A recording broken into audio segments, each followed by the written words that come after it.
नमस्कार। क्या आपको पता है कि केजरीवाल जी को गिरफ्तार क्यों किया है? केजरीवाल जी को एनडीए के एक एमपी के बयान पर गिरफ्तार किया है। उनका नाम है मगुंटा श्रीनिवासलू रेड्डी यानी एमएसआर। एमएसआर आंध्र प्रदेश से एनडीए के एक सांसद हैं। एमएसआर ने ऐसा क्या बयान दिया जिससे आपके मुख्यमंत्री केजरीवाल को गिरफ्तार कर लिया? 17 सितंबर 2022 को एमएसआर के ठिकानों पर ईडी की रेड हुई। उनसे पूछा गया कि क्या वो कभी केजरीवाल जी से मिले हैं। उन्होंने कहा, हाँ, मैं 16 मार्च 2021 को केजरीवाल जी से दिल्ली सचिवालय में उनके दफ्तर में मिला था। मैं दिल्ली में एक फैमिली चैरिटेबल ट्रस्ट खोलना चाहता था। उसके लिए दिल्ली के सीएम से जमीन के बारे में बात करने गया था। केजरीवाल जी ने कहा, लैंड एलजी के पास है, एप्लीकेशन दे दो, हम देखते हैं, और कहकर चले गए। ईडी को एमएसआर का जवाब पसंद ही नहीं आया। ईडी ने कुछ दिन बाद एमएसआर के बेटे राघव मगुंटा को गिरफ्तार कर लिया।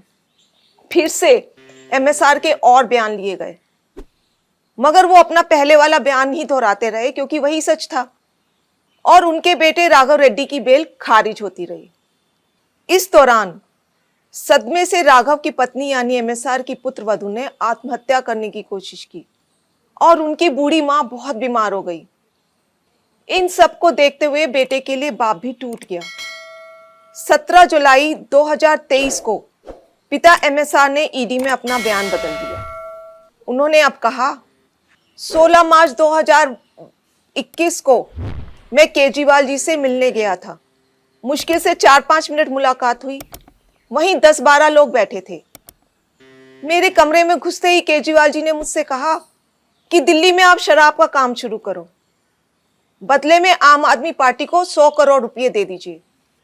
केजरीवाल जी से ये मेरी पहली और आखिरी मुलाकात थी। इस बयान के बाद अगले ही दिन एमएसआर के बेटे राघव रेड्डी को ईडी ने बेल दिलवा दी। जाहिर है कि एमएसआर का यह बयान झूठा है। वे खुद कह रहे हैं कि यह उनकी केजरीवाल जी से पहली और आखिरी मुलाकात थी। 10-12 लोग वहां बैठे थे।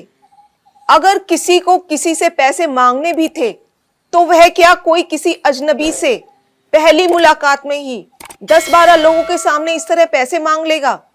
जाहिर है कि एमएसआर के बेटे और परिवार को 5 महीने बुरी तरह प्रताड़ित किया गया। इसीलिए एमएसआर ने अपने बेटे को बचाने के लिए झूठा बयान दिया, और इस बयान को देने के बाद 2 दिन में ही एमएसआर के बेटे को बेल मिल जाती है। इन सब बयानों से एक बात तो साफ हो गई कि अपने बेटे को जेल से निकलवाने के लिए एमएसआर ने झूठा बयान दिया।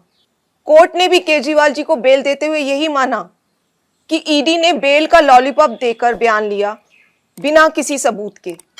आपके बेटे केजरीवाल जी को एक गहरे राजनीतिक षड्यंत्र का शिकार बनाया गया है। वो एक सामान्य पढ़े लिखे देशभक्त और कट्टर ईमानदार व्यक्ति हैं।